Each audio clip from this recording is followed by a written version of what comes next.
आप देख रहे हैं अनहोनी। इस कहानी के पिछले 2 भागों में अब तक आपने जाना कि कैसे हमें रोड पर वो लंगड़ा आदमी मिलता है जिसे कि हम अपनी कार में बिठा लेते हैं। कुछ दूर चलने के बाद वो आदमी हमें एक बड़े से घर के पास रुकने को बोलता है। उस आदमी को वहां छोड़ने के बाद हम लोग अभी गाड़ी घुमा ही रहे थे कि वो लंगड़ा आदमी हमारे पास आता है और हमें रात भर उसके घर में रुकने की सलाह देता है।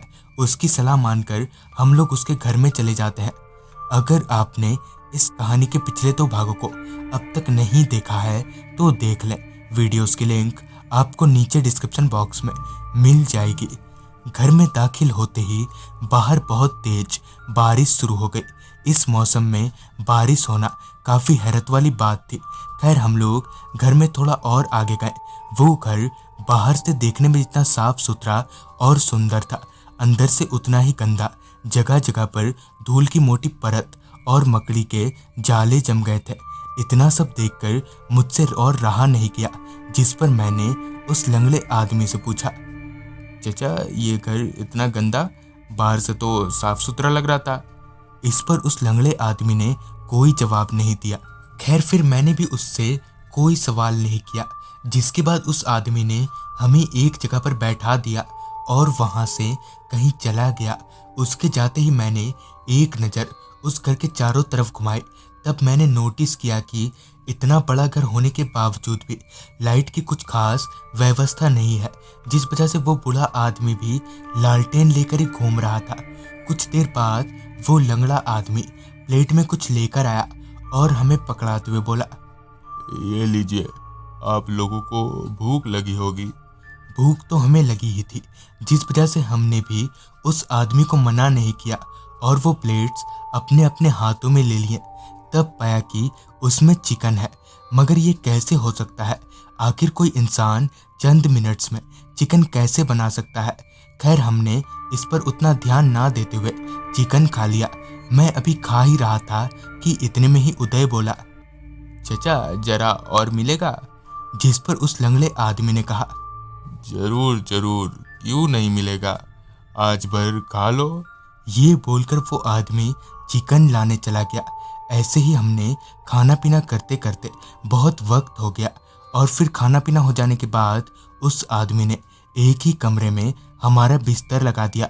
बिस्तर पर गिरते ही नींद ने हमें कब जकड़ लिया पता ही नहीं चला।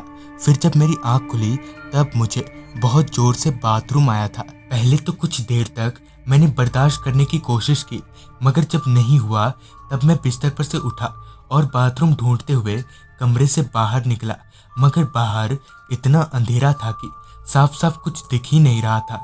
लालटेन की रोशनी से अंदाजा लेकर मैं जैसे तैसे आगे बढ़ रहा था। तभी मुझे सामने एक कमरे के दरवाजे के पास कोई खड़ा दिखा। जब मैं उसके थोड़ा नज़दीक पहुंचा तो पाया कि वो वही लंगड़ा आदमी है, मगर वो आदमी किसी से बातें कर रहा था। मगर उसके अलावा तो मुझे वहाँ कोई दूसरा नज़र ही नहीं आ रहा था। तो फिर वो किससे बातें कर रहा था?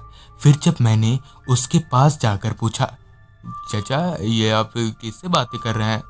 इस पर उस आदमी ने ये कहकर टाल दिया, नहीं तो कहाँ कोई है यहाँ पर।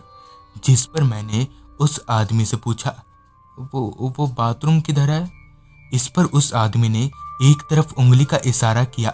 उसके बताए गए इशारे के मुताबिक मैं आगे बढ़ने लगा। चलते चलते मैं बाथरूम की जगह किचन में आ पहुंचा। तभी मेरे पैर में चिपचिपा सा कुछ लगा। फिर जब मैंने लालटेन को नीचे झुकाया तब पाया कि पूरे फ्लोर पर खून ही खून फैला है। मैंने झट से अपनी निगाहें सामने की तरफ घुमाए। सामने मैंने जो देखा उसे देखकर मेरे शरीर में बिजली सी दौड़ गई।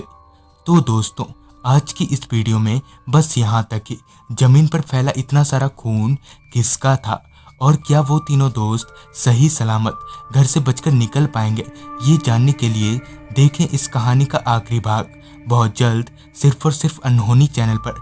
तो मैं आर्यन जल्द ही मिलूंगा आपसे इसी कहानी के आखिरी भाग के साथ।